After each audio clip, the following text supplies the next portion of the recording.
എന്താണ് പിന്നെ അങ്ങനെ കഴിഞ്ഞ് വരുമ്പോഴേക്ക് ഒരു പക്ഷി ഉണ്ടല്ലോ, പക്ഷി, ആ പക്ഷി ഇങ്ങനെ അതുപോലെ പിന്നെ അതിൻ്റെ 2 ചെറിയ കുഞ്ഞുങ്ങളും അതിനൊക്കെ കണ്ടു.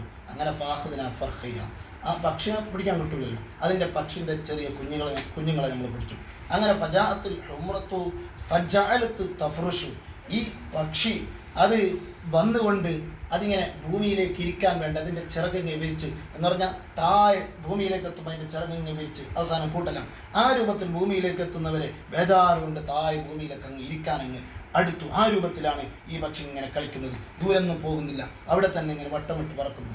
അങ്ങനെ ആ സമയത്ത് നബി സല്ലല്ലാഹു അലൈഹി വസല്ലം ഹബീബായ നബി തങ്ങൾ പറഞ്ഞു, വന്നുകൊണ്ട് ചോദിച്ചു, മൻ ഫജഅ ഹാദിഹി ബിവർദിഹാ, ഈ പിന്നെ തള്ളപ്പക്ഷി, ആ പക്ഷിക്ക് വല്ലാത്ത വിഷമുണ്ടാക്കിയ കാര്യം എന്താണ്? വജ എന്ന് പറഞ്ഞാൽ അത് ഭയങ്കര വിഷമത്തിനിക്കാണ് വജ എന്ന് പറയുന്നത്.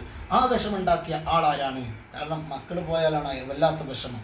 അങ്ങനെ ആ എല്ലാ സമ്പത്ത് പോയാലും പ്രശ്നമില്ല, മക്കൾ അവരെ സംരക്ഷണമാണ് ഏറ്റവും വലുത്. അതുകൊണ്ടാണ് കോടികൾ ചിലവാക്കിയിട്ട് കുട്ടികൾക്കൊക്കെ അസുഖം ഉണ്ടായിക്കഴിഞ്ഞാൽ പിന്നെ അവർക്ക് വേണ്ടി ചിലവഴിച്ചുകൊണ്ട് സമ്പത്ത് പോയാലും മക്കൾ പോകണമെന്ന് പറഞ്ഞ് അധ്വാനിക്കുന്നത് എന്ന രൂപത്തിൽ വല്ലാത്ത വിഷമുണ്ടാക്കിയത് ആര് എന്ന് ചോദിച്ചു. എന്നിട്ട് നബി തങ്ങൾ പറഞ്ഞു, റുദ്ദു വലദഹ ഇലൈഹ, ഈ കുട്ടിയെ ഈ തള്ളപ്പക്ഷിയിലേക്ക് നിങ്ങൾ തിരിച്ചു കൊടുക്കണോ എന്ന് പറഞ്ഞു. അപ്പോൾ അപ്പോൾ നബി സല്ലല്ലാഹു അലൈഹി വസല്ലം തങ്ങൾ പറയാൻ, ഈ പക്ഷിക്കുട്ടിയെ തിരിച്ചു കൊടുക്കാൻ ആ പക്ഷിക്ക് വരെ വിഷമുണ്ടാകാൻ പാടില്ല എന്ന രൂപത്തിൽ നബി സല്ലല്ലാഹു അലൈഹി വസല്ലം തങ്ങൾ ഇവിടെ വല്ലാത്ത വലിയ കാരുണ്യം അവിടെ നിന്ന് കാണിച്ചു കൊടുത്തു. ഈ പക്ഷി കരയുന്നത് നമുക്ക് കാണൂല, പക്ഷി വിഷമം കൊണ്ട് എന്താ ചെയ്യുന്നത് നമുക്കൊന്നും അറിയില്ല. എന്നാലും ഈ പക്ഷിയോട് നമുക്ക് കാരുണ്യം ഉണ്ടാകണമെന്ന് ഹബീബായ നബി തങ്ങൾ പഠിപ്പിച്ചു.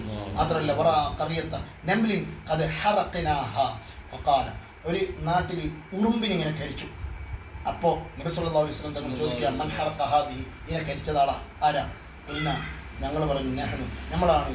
അപ്പോൾ കാലിന് തങ്ങൾ പറഞ്ഞു, ഇന്നഹു ലാ യൻബഗി അൻ യുഅദ്ദിബ ബിന്നാരി ഇല്ലാ റബ്ബുൽ ആലമീൻ. അല്ലാഹുവിൻ്റെ റസൂൽ പറഞ്ഞു, അവിടുത്തെ ഈ പിന്നെ ഉറുമ്പുകളെ പോലത്തെ ആ ജീവജാലങ്ങളെയൊന്നും കത്തിച്ച് കളയാൻ പാടില്ല, കരിച്ചു കളയാൻ പാടില്ല.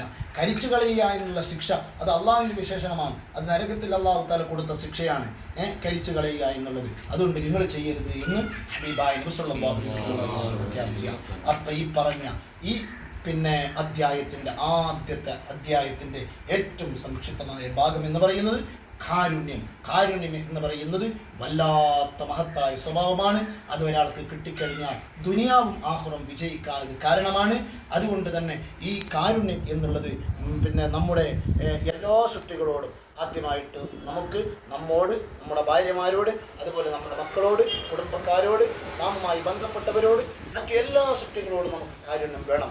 അങ്ങനെ കാരുണ്യം നമുക്ക് ചെയ്യാൻ കഴിഞ്ഞാൽ നമുക്കും കരുണ കിട്ടാൻ അത് കാരണമാണ്. അതുപോലെ ദുനിയാവിലും ആഖിറത്തിലും വിജയിക്കാൻ അത് കാരണമാണ്. മാത്രമല്ല എല്ലാ നബിമാർക്കും കരുണ ഉണ്ടായിട്ടുണ്ട്. അതിൻ്റെ ഒന്നാം സ്ഥാനത്ത് നിൽക്കുന്ന നേതാവ് ഹബീബായ നബി തങ്ങളാണ്. ആ നബി തങ്ങളുടെ സ്വഭാവം നമുക്ക് ഉൾക്കൊള്ളാൻ കഴിയുക എന്നുള്ളതാണ് കാരുണ്യം കൊണ്ട് നമുക്ക് കിട്ടാൻ പോകുന്ന മറ്റൊരു പ്രധാനപ്പെട്ട കാര്യം. അതോടുകൂടെ നമുക്ക് ദുനിയാവും ആഖിറവും ദുനിയാവ് എന്ന് പറഞ്ഞാൽ എല്ലാവർക്കും നമ്മളോട് അടുപ്പുണ്ടാകാൻ അത് കാരണം, എല്ലാവർക്കും നമ്മളോട് കാരുണ്യം ഉണ്ടാകാൻ അത് കാരണം. മാത്രമല്ല എല്ലാവരും വിഷമിച്ച് നിൽക്കുന്ന സമയം നാളെ മഹ്ശറയിൽ അള്ളാഹുവിൻ്റെ പിന്നെ ഭാഗത്തു നിന്നുള്ള ഒരു കരുണ ഉണ്ടായിട്ടില്ലെങ്കിൽ രക്ഷപ്പെടില്ല. നമ്മൾ സ്വയായിട്ടില്ല, നമ്മൾ പലതും പ്രവർത്തിച്ചിട്ടൊന്നും അത് ഉപകാരപ്പെട്ടിട്ടില്ല. എന്നാൽ അവിടെ നമുക്ക് ഉപകാരപ്പെടുന്നത് ആ സമയത്ത് നമ്മൾ സൃഷ്ടികളോട് കരുണ കാണിച്ചിട്ടുണ്ടോ, അപ്പോൾ അള്ളാഹിൻ്റെ കരുണകമാണ്. അതിലൂടെ നമുക്ക് സ്വർഗത്തിൽ കടക്കാനും ആഖിറത്തിൽ രക്ഷപ്പെടാനും അതൊക്കെ കാരണമാണ്.